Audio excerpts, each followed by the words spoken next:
Olá, você está na PS Videoaulas e hoje eu tenho o prazer e a satisfação de receber uma colega que é professora de português, a professora Josane Cristina Batista. Olha aí, nome bastante interessante. É uma pessoa do bem, uma pessoa que eu gosto muito. E fomos colegas numa instituição aqui de ensino aqui de João Pessoa. E hoje eu vou trazer aqui para o nosso Papo de Professor. Olá, Paulo. Olá a todos. Muito obrigada pelo convite. Já de antemão eu peço que vocês apreciem aqui o trabalho do Paulo, né, com as suas videoaulas, a PS Videoaulas. Então, é um prazer estar aqui com ele. Quando ele me convidou, prontamente aceitei, porque eu conheço o trabalho de Paulo, é um trabalho sério. E é sempre bom a gente divulgar em meio a esse caos que tem acontecido na cultura, na política do Brasil. Divulgar mensagem, o que é bom, o que vale a pena em termos de Brasil, né? E falar da língua portuguesa é sempre algo que nos atrai. E é uma lacuna que estava aqui ainda, né? Nesse meu papo, então estou sempre tentando diversificar, trazer professores também de outras áreas, né? Apesar dela ter um vínculo muito grande com engenharia, porque ela ensina para turmas de engenharia, né, professora? Exatamente. Então, não sai daí. Se você ainda não se inscreveu no nosso canal, peço que faça agora. Isso ajudará cada vez mais que o nosso canal possa crescer e oferecer um conteúdo de qualidade e diversificado a você. Aproveite para fazer a sua inscrição durante a nossa vinheta.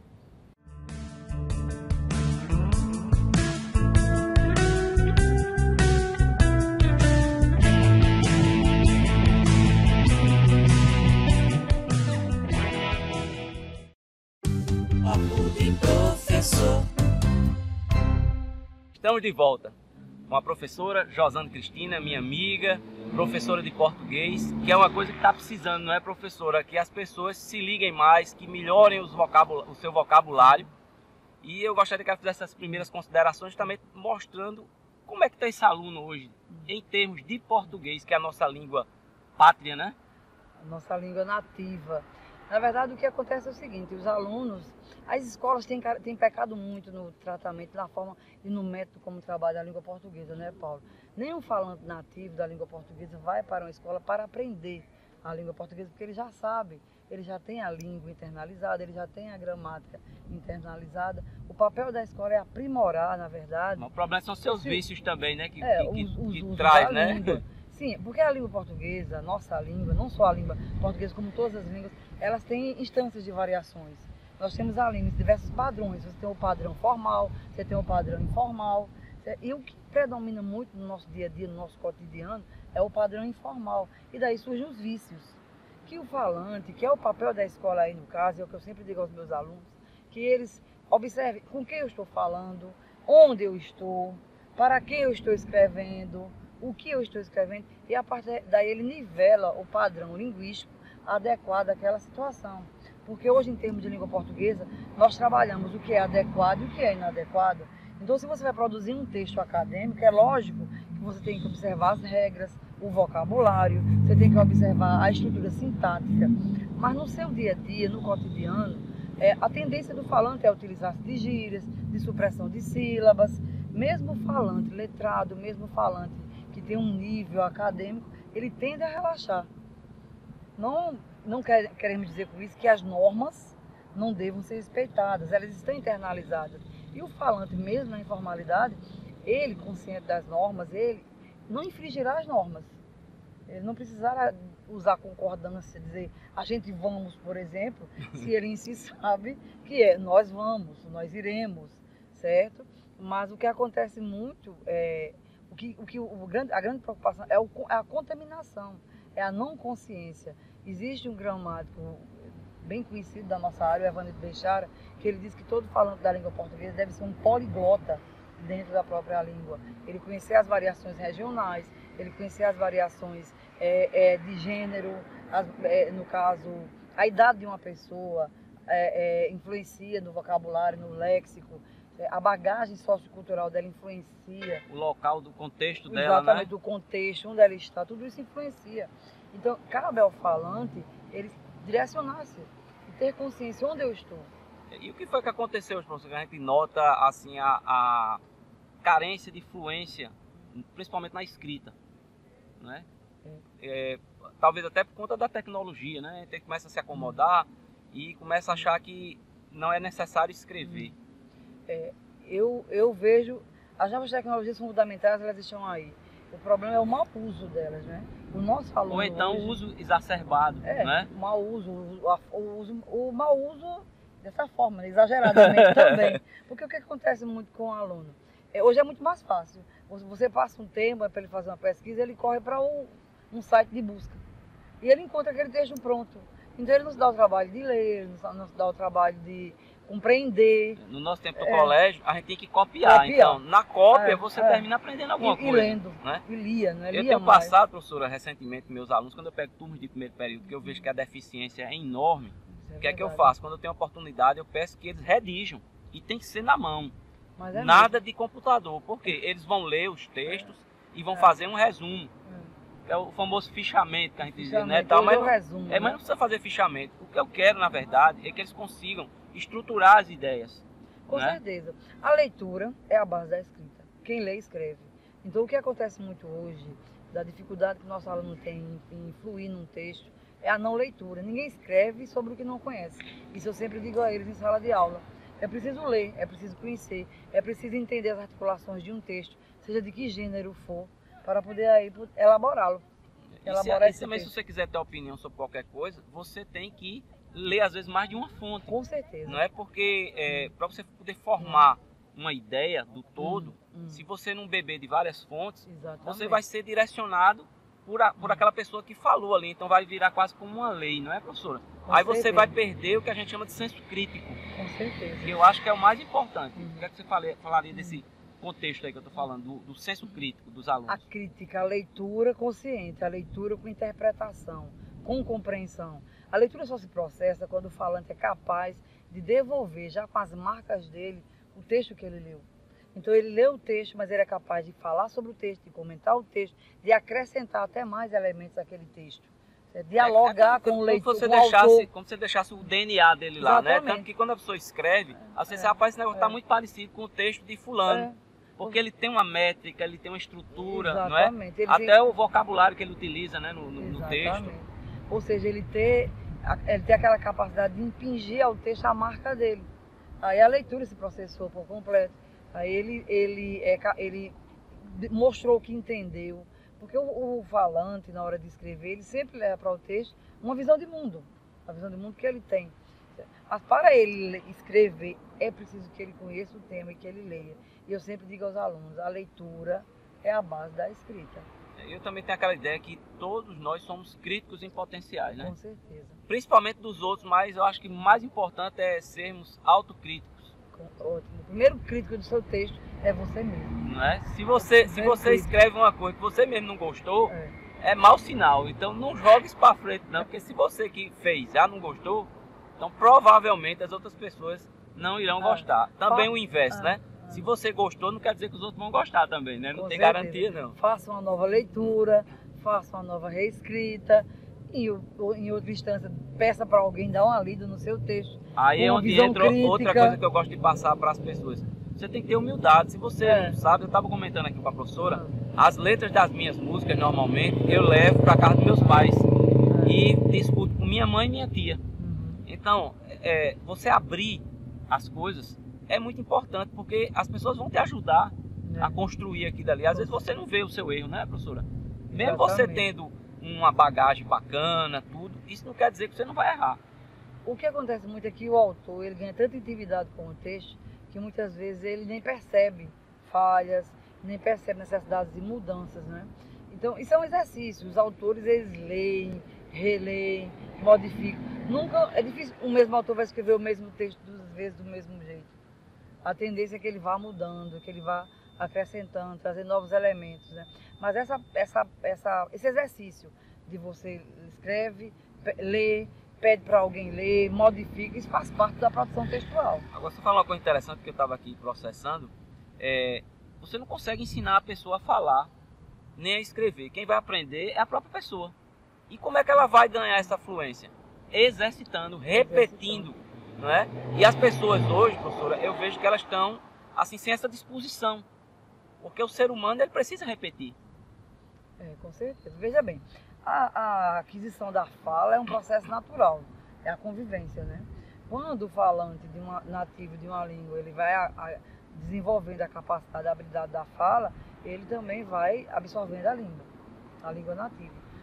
É o exercício, é a convivência, é o desenvolver dos anos, é o amadurecimento da pessoa que vai aprimorando o uso dessa língua, né? Outra coisa, você vê muita diferença entre uma sala de aula onde você está numa área técnica, como é o caso da engenharia, né?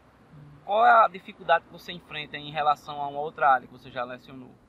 Olha, Paulo, é o seguinte, o aluno das exatas, existe uma cultura que eu considero equivocada, uma compreensão, na verdade, equivocada, que o aluno das exatas ele não tem que pensar no padrão de escrita dele e muito menos que ele precisa ler. Eu digo sempre aos alunos, olha, uma fórmula que você vai a desenvolver, um cálculo que você vai resolver, isso são procedimentos de leitura, de compreensão, de interpretação, porque a partir dali você vai ver a aplicabilidade daquela forma. Você vai desenvolver um projeto e você vai ter que falar sobre aquele projeto, argumentar sobre aquele projeto. E eu vejo que eles erram muito justamente por conta dessa não leitura crítica do próprio, apesar de ser uma coisa de matemática, né? Mas os alunos estão mais preocupados em resolver o problema do que entender o problema. Entender e saber a Isso. aplicabilidade. Aí eu mostro também a eles que eles têm que ter uma referência. Então, tudo que a gente vai fazer, se você vai num bar, se você vai num restaurante, você já sabe mais ou menos quanto é que vai ser a conta. Com certeza. Você não controla isso? E você não vai ao supermercado, também você controla. Você tem ideia do valor que você vai pagar na conta. Você não tem ideia exata, mas você tem uma referência. Não é? Eu sempre gosto de dar um exemplo, professora, que é assim, você chega no posto de gasolina, no seu carro que é normal, não é um carro desse convencional, você manda colocar 100 litros de combustível? Manda? Não. Por quê? Você sabe, né? Mas o que vai pedir. Porque não cabe. Eu digo, não cabe no tanque, né? Então Exato. não adianta, posso ter até o dinheiro.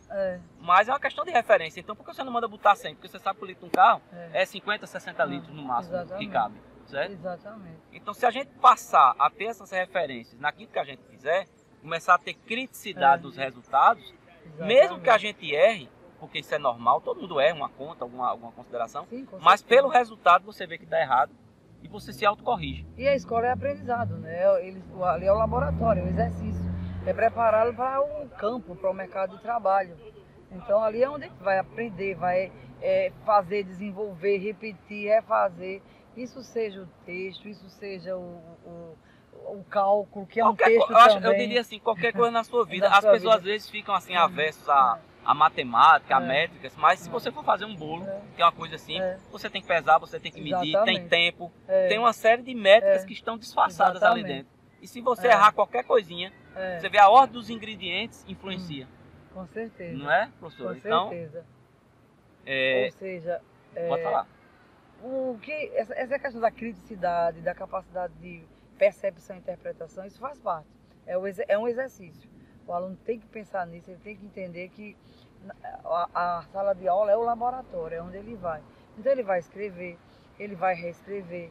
E, voltando àquelas perguntas sobre a questão das exatas da engenharia, é preciso que o aluno de engenharia entenda que mesmo sendo um curso de engenharia, a leitura e a escrita fazem parte.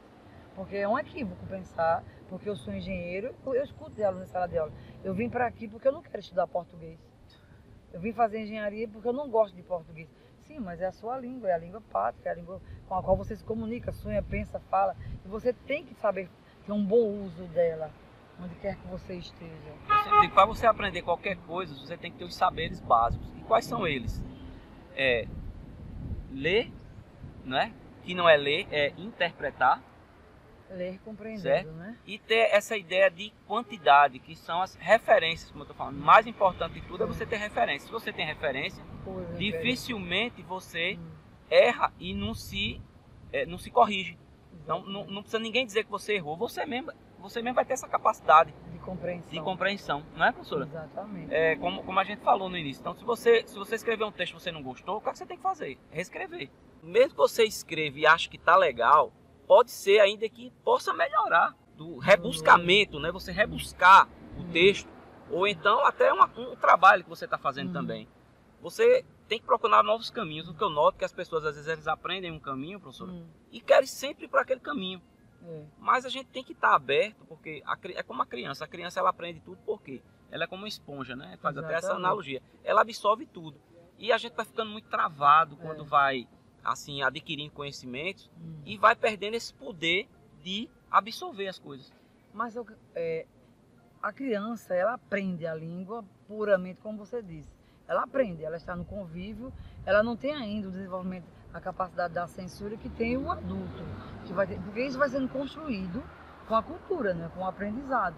Então ela que vai sendo moldada dentro da cultura. Então você falou uma coisa bastante importante, quer dizer, o meio onde você vive é muito importante. Significativo demais. Até tem as pessoas dizem, você é a média das 5 pessoas mais próximas a você. Não sei se já ouviu falar isso. Pois é. Mas é verdade, me diga com quem andas, que eu direi quem tu és, né? A gente tem uns ditados que são bem assim, que todo mundo sabe, mas poucos, bem lidos e interpretados. Poucos praticam, é isso que eu acho interessante. Quer dizer, todo mundo já conhece qual é o caminho, mas não segue pelo caminho. Por que será isso, professora? Porque o ser humano é isso. Teimoso? O ser humano é dinâmico. O ser humano, ele está sempre em processo de busca, de compreensão. Isso faz parte, né? Do aprendizado, mas o que eu noto, que o que está acabando com a sociedade moderna, vamos dizer assim, é aquela ideia de fazer as coisas muito rápido. E tem coisas, gente, que às vezes não dá para fazer rápido. Porque tem até uma obra mesmo, mas vai fazer uma obra, você não pode fazer ela no estalo de dedo. Por quê? Porque tem coisas que sucedem a outras. Eu não posso fazer a coberta antes de ter as paredes, não é? Mas o que acontece muito é a percepção de tempo que é outra. Nós vimos o tempo da produção. Quanto mais você produz, mais você vai lucrar, mais você vai atingir outros patamares. Mas eu falo mais... Perdeu aquela capacidade também, se deixou de lado, aquela capacidade do passo a passo. É mais um imediatismo que eu estou dizendo, leva a erros e também a retrabalhos. Então, você tem que achar o equilíbrio. Se aquele tempo para fazer aquele serviço é aquele, você tem que respeitar. É como a gente não tem que dormir todo dia. Pois é. Então, se você ficar uma noite sem dormir, o que é que acontece? Adoece. No meu caso, eu adoece. Não é verdade? Quer dizer, são coisas tão simples. Então, se a gente tem que nos autorrespeitar, até como um ser humano, né? Como eu diria até um animal, né? Porque nós somos, né? Dentro desse universo, não é? Somos racionais, né? É um ser vivo, né? Para não ser até ser interpretado de agressividade, não é isso que eu quis dizer. Eu quero dizer que nós somos um organismo vivo, que a gente precisa comer, precisa beber e dormir. Com certeza. Então, se a gente não respeitar isso, o que é que vai acontecer? Esse processo tão natural do ser humano, isso. Né? Então, os processos também de trabalho, dependendo da tecnologia que você dispõe, você vai ter um tempo associado àquilo, mínimo. Né? Por mais que você queira acelerar, não tem como, professora. Com certeza. Né? Porque existem o quê? Etapas. Não é verdade? Etapas a serem cumpridas. Etapas a serem cumpridas. Respeitadas. Eu gostaria de aproveitar que essa grande experiência aqui da professora Josane, para dizer qual o conselho que você daria, o que é que você recomenda para um aluno que está entrando no curso superior e não domina bem a leitura e nem a interpretação ainda, que infelizmente é uma realidade isso. É uma realidade. Eu vejo nas minhas salas de aula e na sua com certeza não seria diferente, né? Sei. Então, o que é que você aconselha para esse aluno, professora? Olha, infelizmente nós encontramos em curso superior alunos que vêm com grandes deficiências de base de aprendizado, né? Eu vejo que as escolas em nível de ensino fundamental e médio estão utilizando métodos que não suprem a necessidade do aluno. Então ele chega com grande carência, ele chega com dificuldade realmente de compreensão, ele chega com dificuldade de construção textual. Mas aí o que pode suprir, Paulo, é praticar, é exercitar. Ele se conscientizar de que eu preciso aprender, eu preciso escrever, eu vou ler, eu vou escrever, eu vou errar, mas eu vou refazer meu texto e eu vou aprimorar e vou aprendendo. É o exercício constante. Afinal de contas, nós estamos em constante construção. Exatamente. Não é? Você vê, a gente está aqui conversando, e não nesse papo pode detonar algum gatilho, a gente sai daqui com alguma ideia diferente. Com certeza. Não é? Então, essa convivência também com as pessoas é muito importante. Porque a gente está deixando disso. Você vê que vai num bar, tá todo mundo lá no celular e ninguém está conversando às vezes. Então, a gente está aqui nesse papo, por exemplo, aqui a gente não pode nem usar celular, né? Nem que quisesse. Por quê? Ou a gente se concentra nesse papo, ou vai olhar o celular. Então, é um bom exercício esses episódios que eu estou fazendo, é encontrar com colegas e a gente bate um papo, como a gente agora acabou de comer uma tapioca ali na feirinha. Deliciosa. Não é? Então, é um dia diferente na nossa vida. Exatamente. Então, isso faz a gente renovar, não só no nosso aspecto físico, mas também no nosso aspecto mental. Ou seja, é a troca de experiência que é preciso. Isso. A convivência, a troca de experiência, o diálogo. É você chegar e perguntar como é que você está, como foi seu dia. Não as pessoas hoje chegam em casa e vão olhar as mensagens.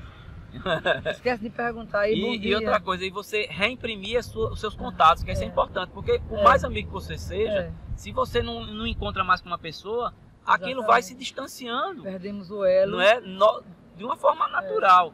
Embora aquelas verdadeiras amizades, você pode passar 10 anos sem ver aquela pessoa. Quando você reencontra, você tem a sensação que você ainda é muito próximo daquela pessoa. Com certeza. Porque os laços são criados, né? Mas eu entendi, existe um lado da individuação, mas existe o outro palavra lado, essa, professora? a individuação do ser humano. Você é um indivíduo, somos indivíduos, cada um dentro do seu mundo. Agora, gostei dessa palavra. Esses indivíduos devem dialogar. Tá vendo aí? Eu já aprendi mais uma, porque essa eu não sabia. Os indivíduos devem dialogar. Eles não podem ficar isolados, né? Afinal de contas, o homem não foi feito para viver só, né? Com certeza. Isso aí, em grupo, em sociedade, na partilha, na convivência. A solidão adoece as pessoas.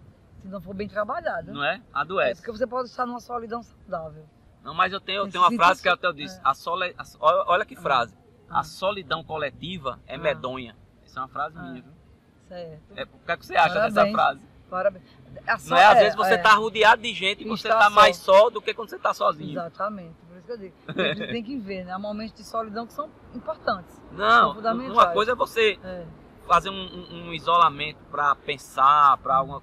Eu estou falando aquele isolamento doentio.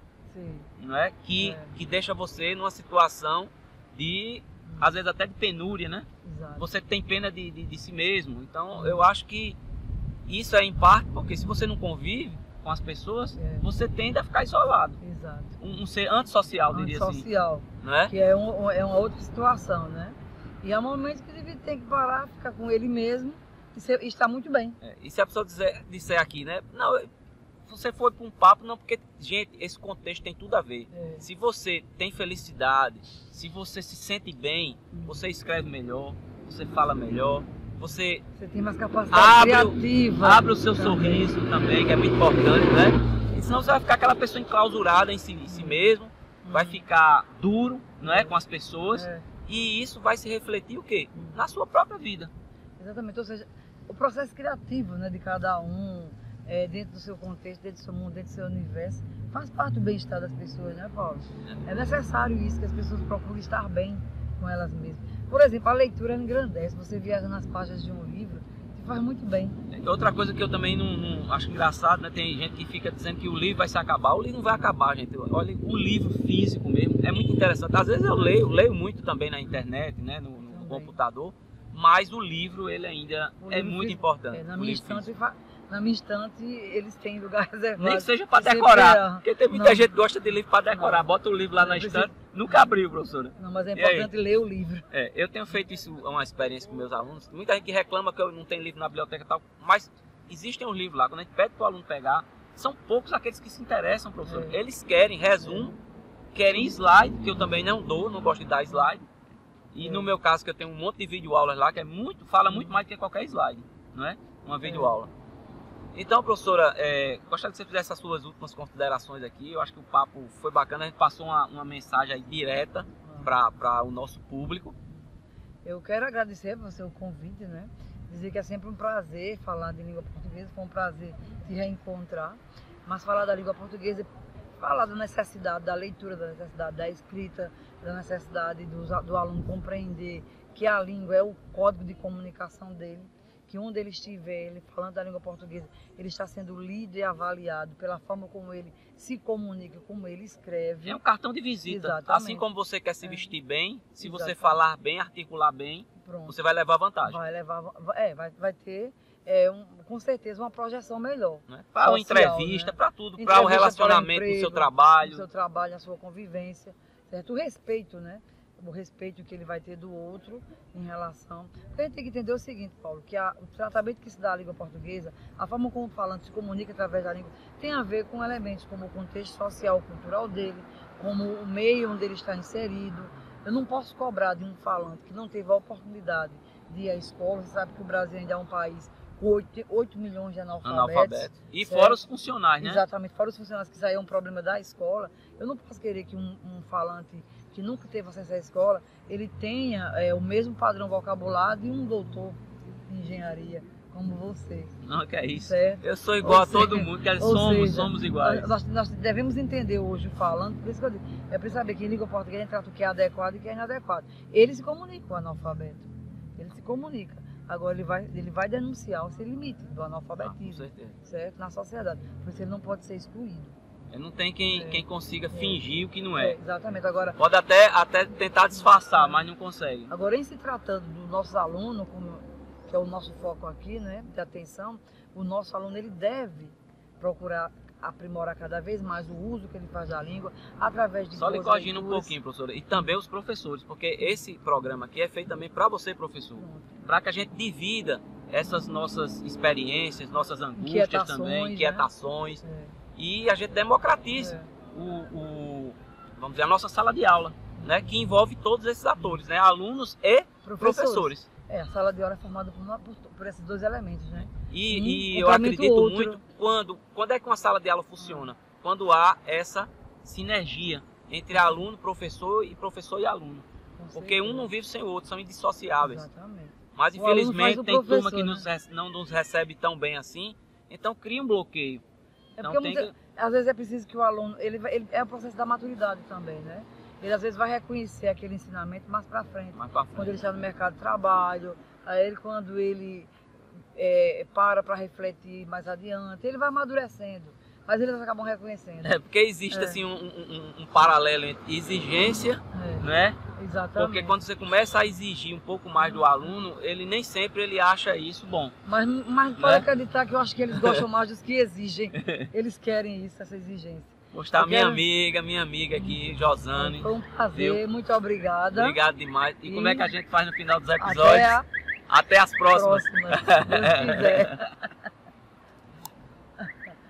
Se Deus quiser.